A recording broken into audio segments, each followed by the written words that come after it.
Bandeko balandi biso na kati ya Ediba TV mwana Congo. Toyeli lisusu na message ya kitoko pe komona invité na bino oyo bosengaki ngai oyo bobengaki ngai na nzela basinga.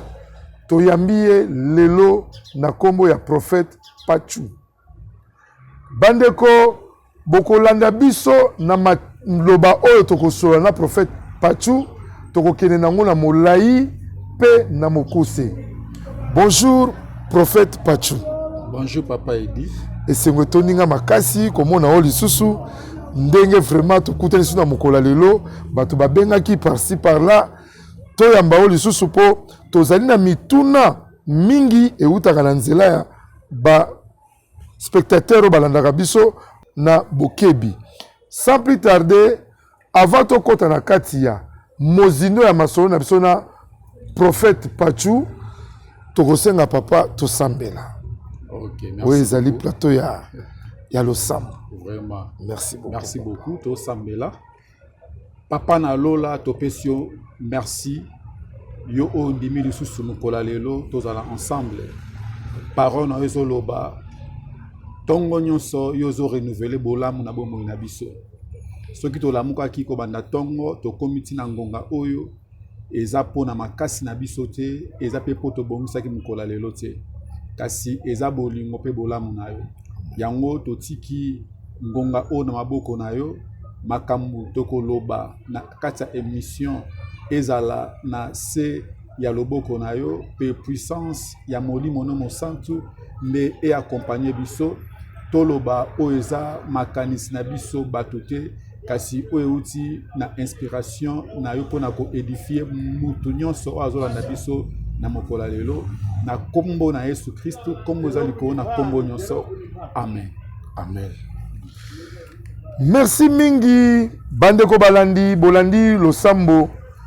o ezali chaîne na bino tobengaka chaîne édifiant o tomemelaka bino makambo nyonso ya kitoko o eza kosala ke peuple de Dieu akola spirituellement. Awa na mibengaka ngai moko monganga spirituel. Toyaka na makambo oyo ya kolendisa bino yango toka koyamba basali na kolo. Oyo akoya pona koteya yo kolakisa yo oyo nini oyo zali koluka na mokili ya Tata Nzambe. Sans plus tarder tozongi po toyamba ya biso invité monene prophète Pachu oyo la kabino makambo kitoko pe édifiant na mituna oyo bobengaki biso na nzela singa pote tosolola yango na mo sali na kolo oyo tobengaka baumbu na kolo. Prophète Pachu tozala mituna lelo ebele oyo biso toyeli yango vers yo tokobeta yango tokotuba yo basereng yo okoloba pe okopanza. Batu mingi babengaki biso pona kotuna biso si réellement en Afrique du Sud ba pasteur ebele basalaka to basalaka te. Donc tozongi nango na ndenge ya sima musala ya Nzambe en Afrique du Sud est-ce ezali permis pasteur akoki kosala pasteur ou prophète akoki kosala tout to akoki kosala te. Motuna oyo ya liboso tobongisaki nanu pona kosolola biso na yo elongo na ba spectateur. Ok, merci beaucoup papa Edi. Na question wana eza question moko eza nango mokuse mais eza na makambo ebele ya ko expliquer na kati wana. Mboka Afrique du Sud eza mboka oyo misala ezali malgré difficulté ko zanga te et malgré que musala ngo peza facilité pona ozwa. Musala ya Nzambe azaka mutu lokola mutu nyonso tu oyo azo vivre et soki olandi même ata na Bible ezoloba oyo aosala te alia pete. mais musala nzambe tonga bengi musali na ye abengi na kati ya musala tobe yango déjà musala ya nzambe. Alors orosala musala oyo etalika nzambe kobongisa ba âme ya batu, ko préparer ba vie ya batu pona ko kotisa bango na vie moko boye oyo eza différence na vie oyo vivre awa na se oyo parole zo benga vie éternelle. Alors nyonso ne bongisa maka na liloba nzambe mutu akondimela Jésus Christ comme Seigneur et Sauveur et olandeli vie na spirituellement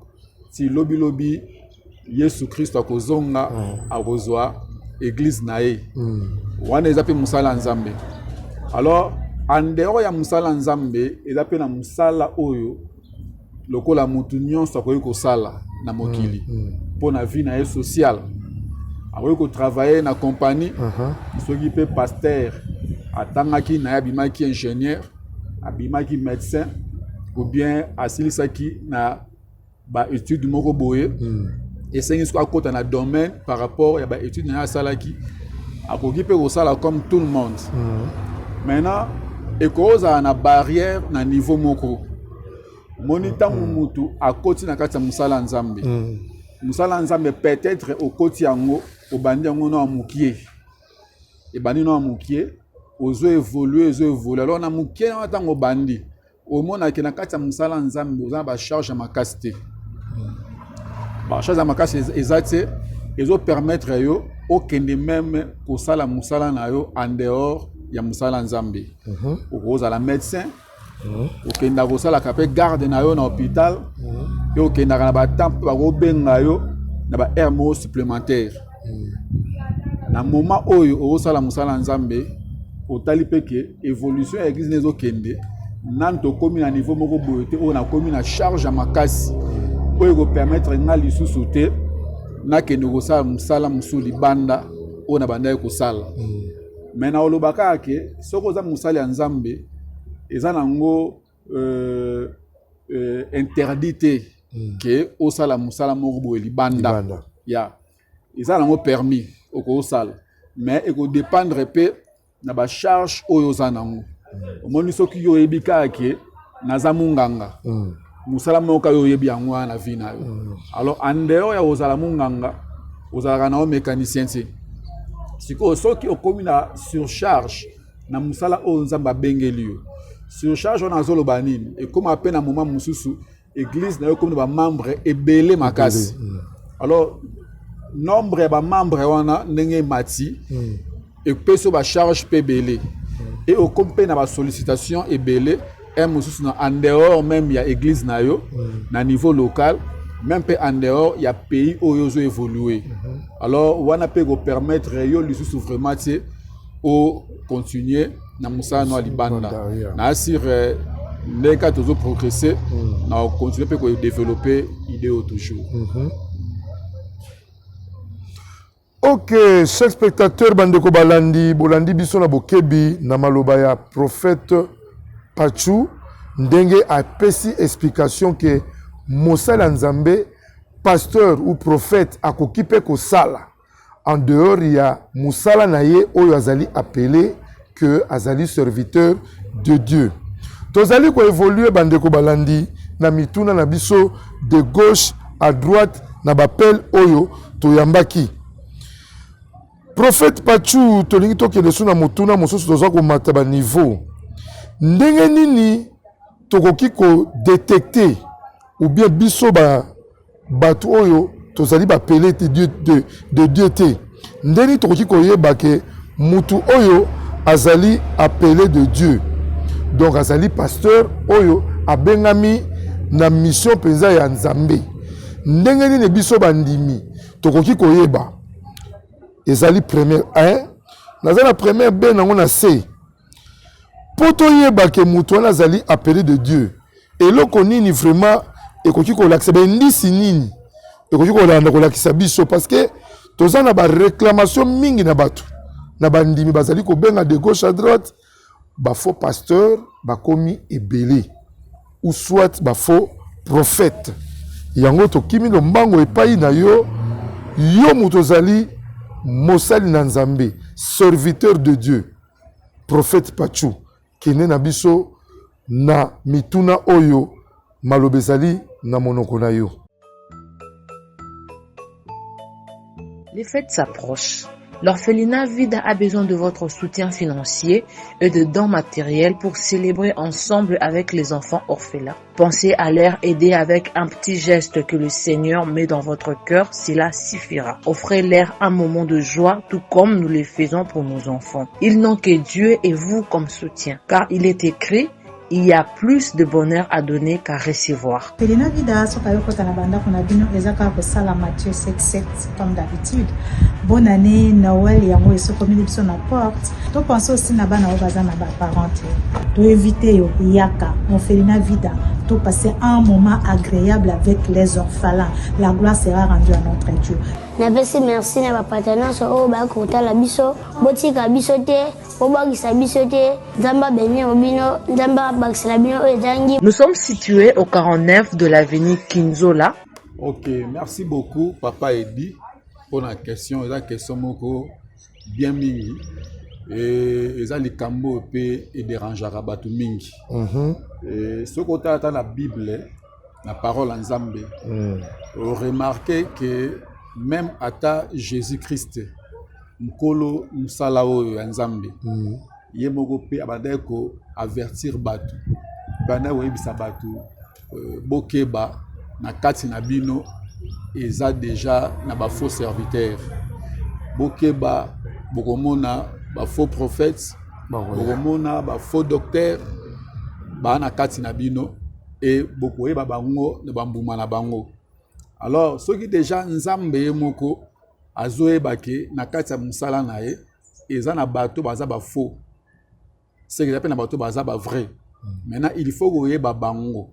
Et koyeba bango eza na nini à partir ya bambuma na bango. Et mutu akotuna mbuma ngo eza nini to bambuma ngo eza nini pe poto yeba ke bato ngo bango wana. Premièrement, na musala Nzambe bakota ngo ka te mutu mo amikotisi.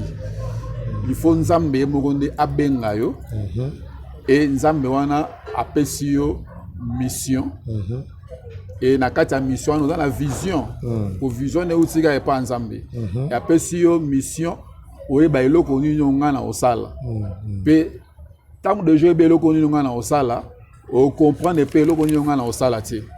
sikoyo soki mutu a comprendre déjà vision na ye pour aza appeler et à comprendre mission na ye a otambola selon o Nzambe ayebisa ye mutu wana akoki pe jamais ko soit ko diriger be ko gérer ba âme ya Nzambe sans que ba âme wana ba ye ba vraiment mutu wana origine na ye origine na zolo ba eza origine physique te eza origine ya nani abenga yo mutu abenga yo eza Nzambe et apesa yo nini vision wana mission oyo sala il faut bana to bato ozo gérer to ozo diriger baeba musala na ona kati ya musala Nzambe et à partir à wana bako bana pe ko mona yo en fonction ya vision oyo Nzambe apesa yo ba wana ko juger pe ko détecter na makambo oyo sala soki ezali vraiment par rapport ya vision to mission Nzambe apesa yo. Maintenant ba oyo ba mi kotisi na kati ya makambo Nzambe bango moko baza ba appeler ti ndenge to lobi wana différence ya koyeba appeler koyeba o aza appeler te na kati ya musala Nzambe. Alors ba fruit ezali oyo aza appeler okomona Nzambe aozwa charge na ye na musala oyo aosala. Alors charge on aozwa ngo charge oyo ezali physique te ou bien soit financière ya ou bien soit ce qui ndenge ni matériel mais ali charge na musala oyo osala na ndenge ya molimo. Okomona ke Jésus Christ Nzambe alo travailler na yo par rapport ya makanisi na ye moko Nzambe. Pour Bible ezoloba na biso bana Nzambe tozalaka na pensée ya Christ. Et ba oyo bazoyoka nga to bazolanda ngai bakobana pe ko détecter ba ke no pensée oyo eza pensée ya Christ par rapport pe ya parole ya Nzambe. Soki na eli bango eloko moko bo oyo eza nango vraiment na kati ya likambo ya Nzambe to na kati ya parole ya Nzambe te ba ko détecter ngai. Maintenant ba oyo ba bikoti na kati ya makambo ya Nzambe et ke baza na Nzambe te ata soki abandi bien lelo ala sabino image ya makambo ya nzambe ndenge lobby mais okomona lobby face na vraiment aux aller caché et obima comme exemple na ba fruit eza pratique o aza appelé par nzambe a otambola selon vision pe mission nzambe selon parole nzambe a otambola na vérité vérité ali parole nzambe a okende libanda vérité te alors na kati ya vérité wana même na ba pratique na ye oya ko sala na kati ya musala nzambe il faut se retrouver na kati ya vérité au moment oya aza appelé te na lobby awa ata sali semblant na ebandeli au moment kaka na kati ya marche na ye biloko ne bande obima au moment ono pasteur wana na église na ye asukola rabatu na sens nini que non et puis ko sokola sukola ka ba mama ya ko sali prière en plein air normal et au moment na mopanzi ya msu na bureau pasteur asa na bassin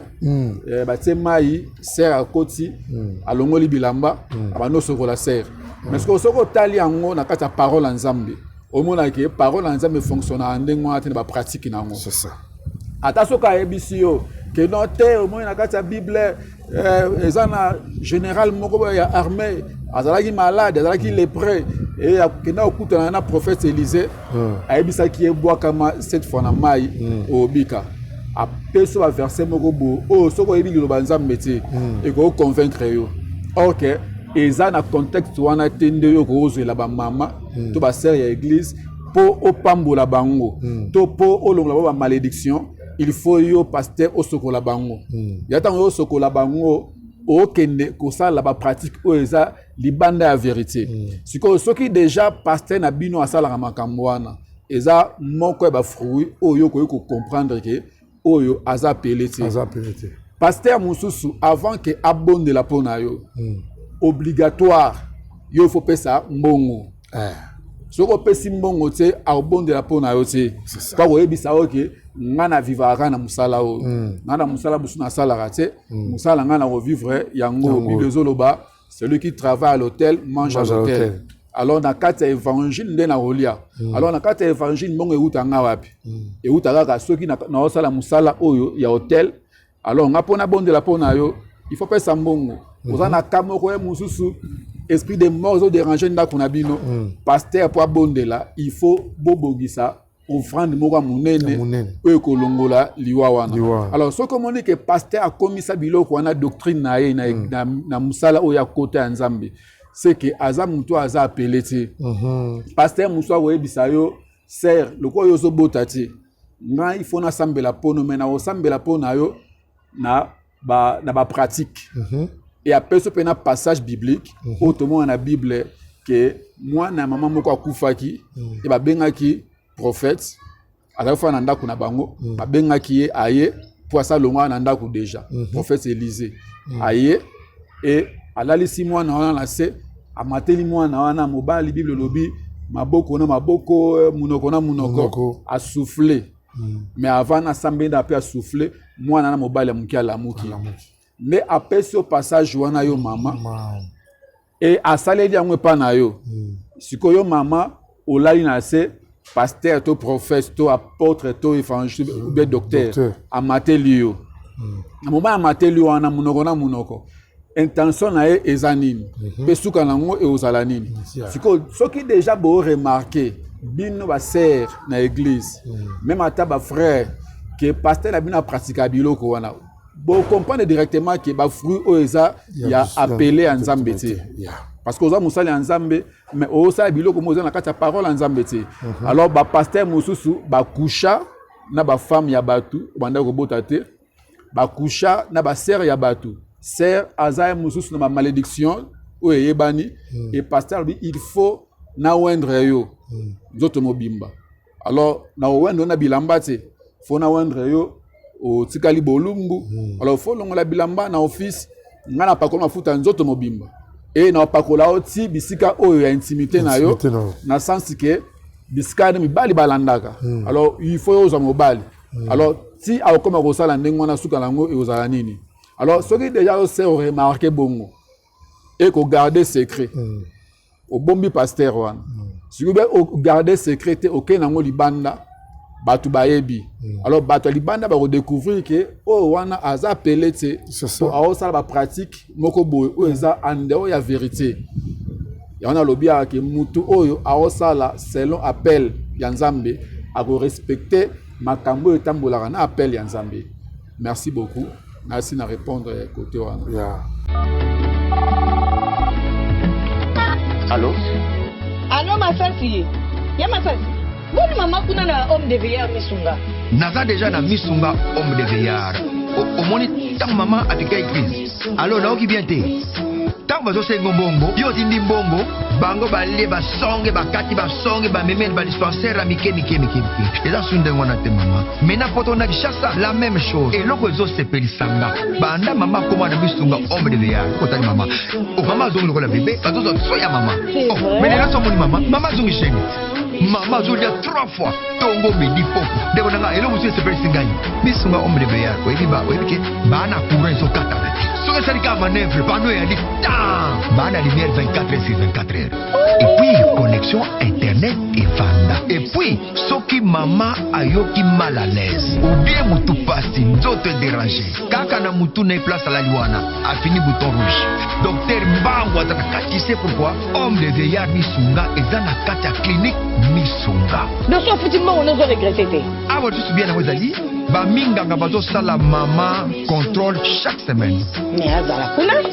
Abela te bazo sala examen. en tout cas ya Masasi emoneli penanga na pemi bana mama comme na homme de veillard Misunga emoneli na misu te emonani bambongo na kopinda ya pampa bana c'est fini tout ça bokolia ngo lisusu te homme de veillard Misunga ngana bango rendez-vous kana fin du mois na pemi te non tika ya fanda kuna lia tranquille apema ba médecin 24 heures sur 24 heures a continuer kuna ngana lopesa ka mbongo na fin du mois yebisa bango na changer comme on a comme il bâti Misunga babe Voilà de retour na kati ya émission na bino tolobaka chaque fois to solo la yango pe na kati ya chaîne na bino Ediba TV mwana Congo toza kokoba na mituna na prophète na biso Pachu oyo azali invité na biso na mokolo lelo na mituna oyo tozali toujours kocha basereng prophète Pachu toyesusu na motuna munene ya kotuna yo toujours ba mituna nanga mingi ezalaka bato babengaka na nzela singa pe toza kosala ba analyse nango babengi nga babibisinga na tuna o motuna oyo prophète tokomi ko remarquer ba pasteur ebele bakomi kozala kaka na sima ya bandimi pe bandimi nyonso te bandimi oyo bazali na meya bandimi oyo bazali na possibilité soki mondimi wana azali na mbongo okomona pasteur ou prophète ou docteur ou évangéliste monene akozala kaka toujours na sima na ye pe à l'écoute na ye toye koakize bato te même ngai moko papa edi nazala ba preuve wana mais na kotanga mutu te soki azali un jour akolanda ba émission nanga ayebi mais toye kotuna yo motuna oyo est-ce que bato wana bazali basali ya Nzambe ya solo to bazali basali ya Nzambe ya lokuta malobe ezali na monoko na yo. Ok, merci beaucoup papa Edi. Eza pe question moya bien. Question oyo la réponse nango na okangisa ngo na question te kotunanga. Pona oyeba oyo aza appelé na oyo aza appelé te na mosala Nzambe. Et na pesaki quelques fruits. Ya ba oyo baza appelé na ba oyo baza appelé te. Eza na biloko mususu okokutango epai ya ba oyo baza appelé te et okutango pe lisusu pa ba oyo baza appelé. Comme exemple na kata question na oyo ba pasteur to basala Nzambe oyo bazalaka toujours derrière bandimi oyo bazalaka na quelque chose. Ba s'intéresser mingi na bango par rapport à ba oyo baza na eloko te. Alors yango ezaka signe te oyo ko lakisa yo ke wana azali appelé to azali faux pasteur po okokutango pe pa ya oyo aza appelé aza appelé mais pour sa paye ya libumu na ye moko ezotinda ye asatachaka mingi na ba membre o baza na moi quelque chose par rapport ba membre baza na eloko te kuna siko eza lokola défaut kaka ou bien erreur moko boyo oyo mutu aotambola nango ou soit eza kimusuni ekoti ye na kati ya mosala nzambe parce que a mosala nzambe aosala na molimo ya nzambe nzambe nabenga ye mais sikoyo esenga mpe fo dominer musuni na yo po soko dominer musuni na yo te omona kozo mélanger makambo ya molimo na makambo ya musuni na makambo ya molimo eza ke mutu nyonso tu oyo nzambe atie liboso na yo il faut mona ye important soki ana kamoko bo oyo senga assistance na yo le wa mosala nzambe otala ba bien matériel te otala pe finance te pour un intérêt moko bo te ose pas mutuana yo intérêt no zaka ke osala musala nzamba za lokumu et nzambe ne mutu ana mukolo ya ko récompenser yo par rapport ba bien oyo osala pas batu pour osala ka musala nzambe na ba vie ya batu maintenant soki na opesa conseil na par rapport à eloko wana ezali eloko malamu te ke oza mosala nzambe yo ozalaka toujours derrière ba o azaka na quelque chose parce que eloko wana ozala pe remarquable même dans l'église omona pe ba ko se plaindre que pasteur na biso ata soko bengisien na ndako lokola to wana ba moyen te ya kati omona soit akotinda ya mususu pasteur na mususu ya église ou bien serviteur moka boya église ya mususu dirigeant intercession nde akede otala kawana mais ye moko ayaka otaba kana biso te mais soki mutu tel abengi ata na kamoko boya mukie omona na minute ayewana et surtout omona peut-être et comme rappelle que mondimi oyo a voisin ya mondimi wana alors mondimi wana ana ba moyen mondimi muswana ba moyen te o azala ba moyen te a remarquer que pasteur tango ayaka akota la ndako wana mingi ya mutu ba moyen mais ata mukolo moko te akota na ndako ya ye o azala ba moyen te soki ba okuta na ye emusu na libanda pasteur autaki na ndako wana ba moyen le temps au bima emusuma bonjour boni bozalaki bien pour beaucoup de occasion siko eloko wana eza eloko ya bien te ebomaka musala nzambe pour ceux qui déjà na kati ya église oyo zo diriger batu bayebi ke pasteur na biso a travailler ka boye alors ba ko juger pe mabe alors soki eloko wana eza ko arriver de na lobby eko bomaka musala nzambe na kati ya église te même ata batu ya libanda alors eloko wana eza pe remarque oyo biso tout oyebi kekendaka bongo mais yango na ngana lobake yango nde te ekolakisa ke pasteur wana aza oyo abengami te mais aosalela kaka musuni malgré appel na ye mais pas ya pasteur mususu oyo amikoti na kati ya makambo nzambe aza na ye appelé na kati ya musala nzambe te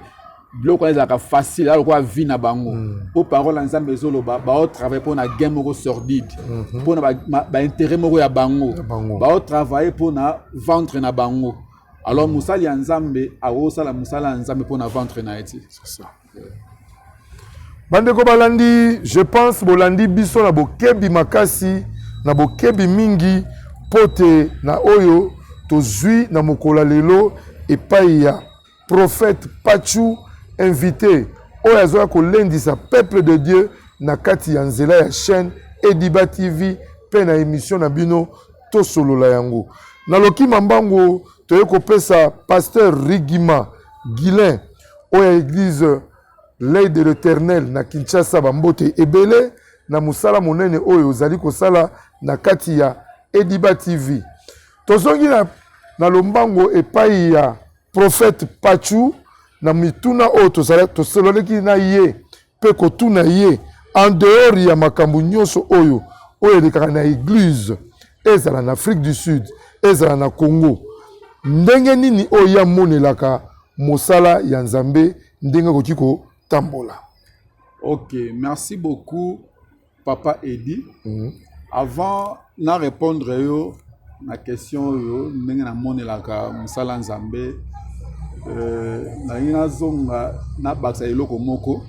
La question liboso il y a Moussala Nzambe, il y a Kosala, Kosala. Là, la place Moussoussou, Moussala Nzambe, ata a commis surchargé. Na kati Moussala Nzambe, na lobaki. Membre basé belé il faut landela appel les a par-ci par-là il faut bimakamboka et ko permettre été que soit abana okene compagnie manda ko travailler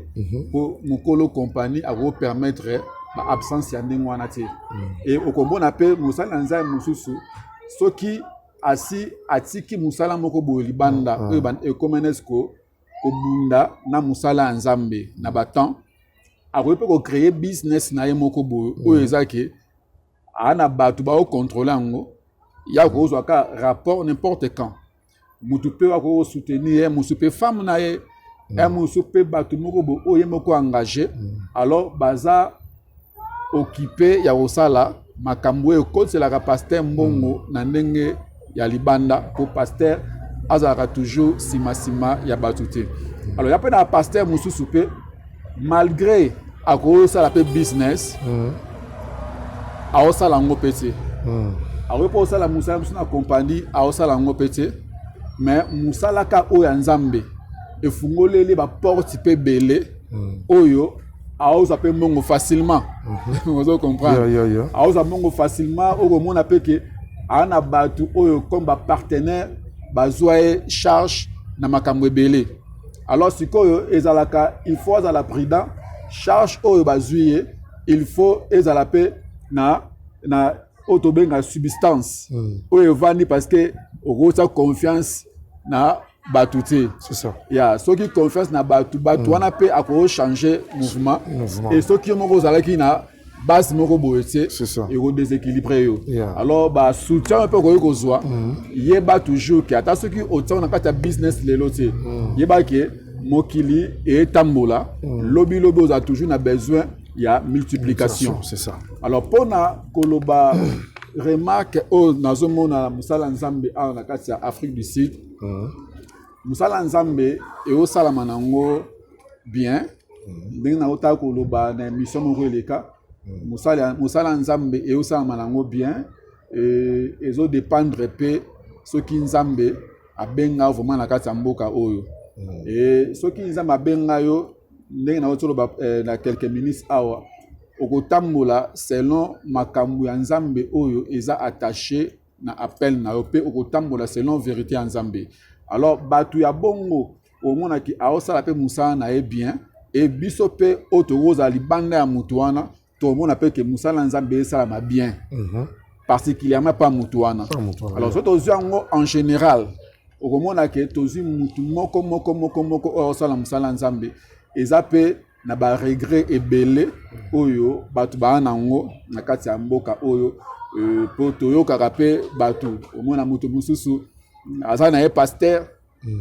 na église ba yebeke pasteur mais côté musu ba yebeke prophète alors ba yebeke prophète pourquoi pour côté akenda kuna akenda kopesa ba prophétie oyo a créé pour batu musu ba yebeke prophétie yango nde bouchara mutu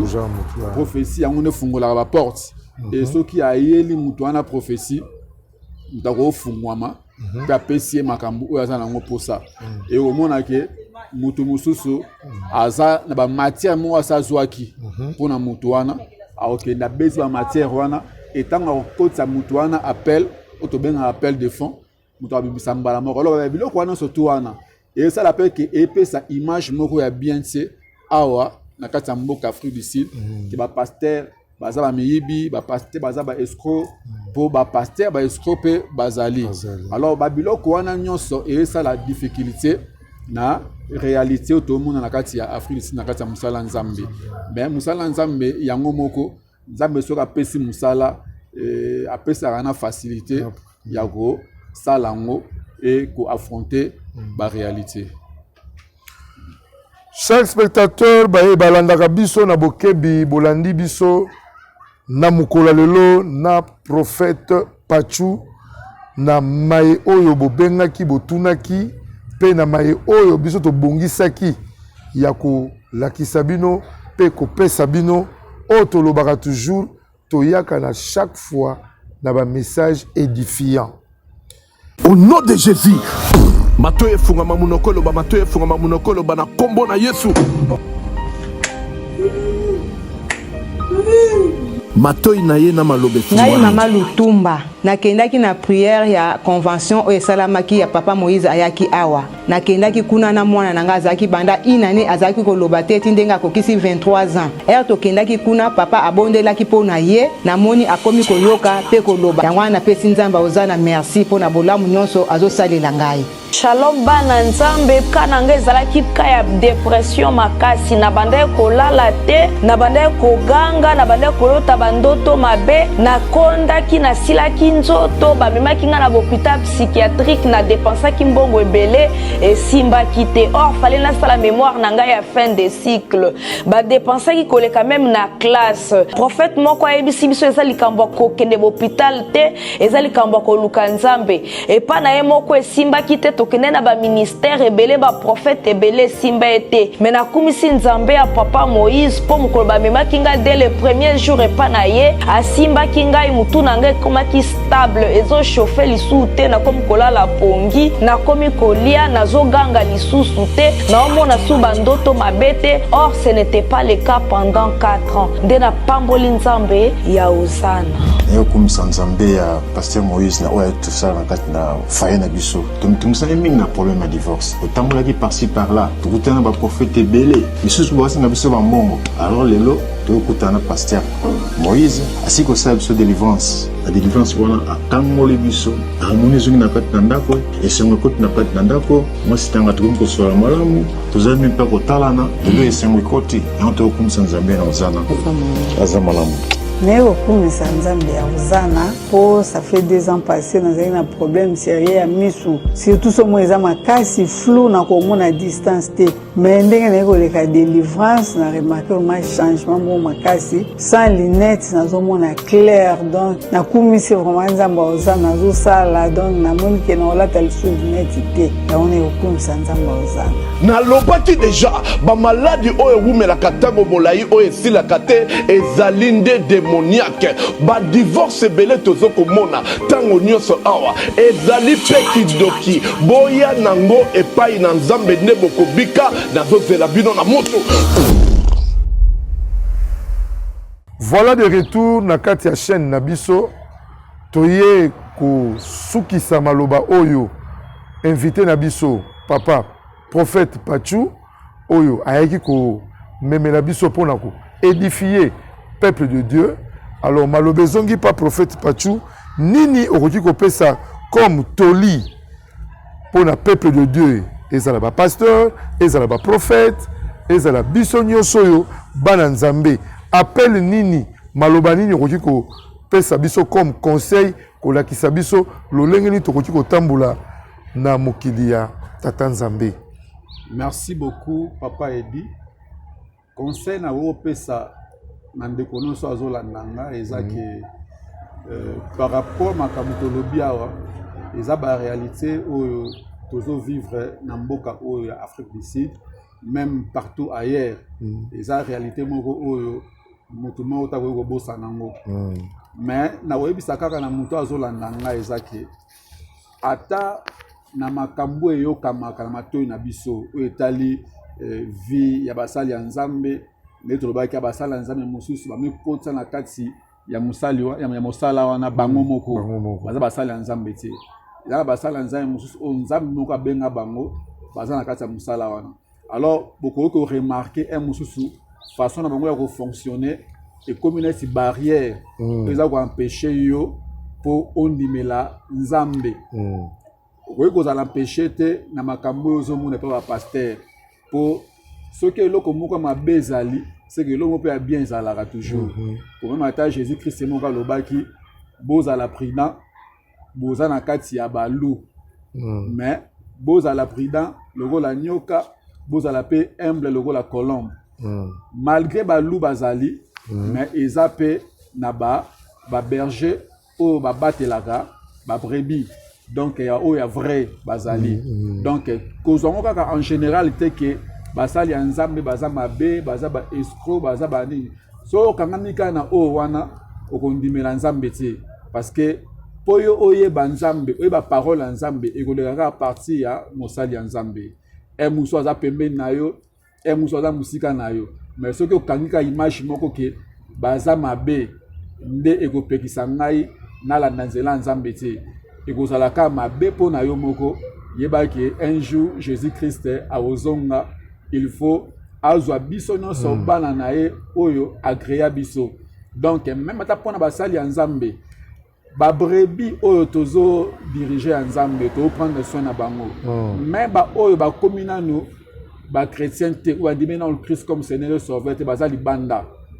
batalaka biso Bible ezoloba toza environné na niveau ya batémoin baza ebele bao bayebi nzambe na bao bayebi nzambe te batalaka biso basali ya nzambe façon tozo fonctionner vie na biso il faut ezala pe mateya mpo na bango mutu mosusu ata soki oteyi ye te ndenge aya azomonela yo etindi ye andimela nzambe mosusu mpe akondimela nzambe na eglize oyo dirishaka mosusu mpe akondimela nzambe na eglize mosusu mais amonaki nde vie oyo ozomene etindi ye akangama na nzambe wana alors biso mpe basala ya nzambe tozala lokola barrière te mpo na bato baza na kati ya église na bato baza na libanda ya église mpo biso mpo tozali mpe lokola bato oyo nzambe atie lokola canal mpo bayeba nzambe vraiment wana ekosala malamu soki tokende nango ndenge wana te mosala nzambe ekoki kobeba nzambe apambola biso nyonso amen. Prophète Pachu nalingi nabakisa mwa eloko moko ya moke soki ozali na bandeko baninga bapasteur bacamarade oyo baza kolanda baémission na yo mikolo nyonso soki okoki kopesa bango bambote basabone na kati ya Ediba TV mwana Congo. Napesi nanu femme na ngai mama Liliane Butantu Kiaku napesi mbote mère de mère libota na baba na ngai nyonso na ndaku napesi bango mbote bana nyonso tu ya église Jésus la lumière des nations ba serviteur de Dieu nyonso na kati ya Jésus la lumière des nations pe na bandeko na ngai mosusu basali ya nzambe Docteur Hugo Bampili ya temple de victoire napesi mbote napesi apôtre Charlie Mubiala na jardin d'Eden napesi mbote vraiment beau s'abonner na Ediba TV makambo ya bien eza awa pe na ko préférer que boleka pe awa po pambola pe bana nzambe amen. Bandeko balandi bosepeli mingi pe bosepelaka soki bomoni yabino serviteur de Dieu prophète Pachu aleki na kati ya émission monene tolobi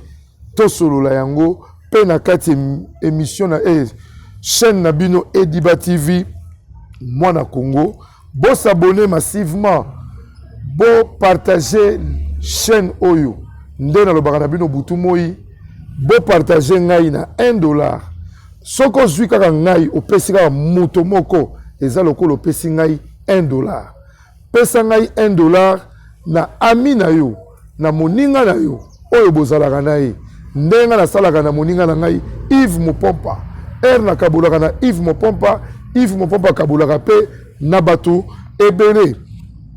toye kopesa mbote na baye oyo bakabulaki Ediba TV semaine oyo toleka ndeko Simplice Bimama na mboka France précisément na Paris topesi bambote mingi na mosala monene zali kosala ndeko Simplice Bimama toye kopesa mbote na leki na biso Fiston Kabwena oyo atikaka Ediba TV te butu moi alobi ngai na kopanza sango ya Ediba TV partout toye kopesa mbote na bapel pe tokamwaki komona star monene oyo aza kosala musique na biso na kati ya mboka France leki na biso Donka Premier topesi loboko ya Nzambe ezala toujours na yo ndenge ozali kokabola Ediba TV mwana Congo toye kopesa mbote na mama Coco Chanel toye kopesa mbote na Mamo National petite sœur na ngai propre Sabrina Mbwaya oyo akangaka suki atala te salon monene ezali na Melville. Sabrina Mbwaya pe toye kopesa mbote na molungani na ngai oyo abombaka papa Edi Diba na kati ya motema na ye mama Patricia Lucivika Diba. Bambote bele epai bozali tomonani na bino nyonso mokolo alobi soki Yesu azongi te. Bye bye.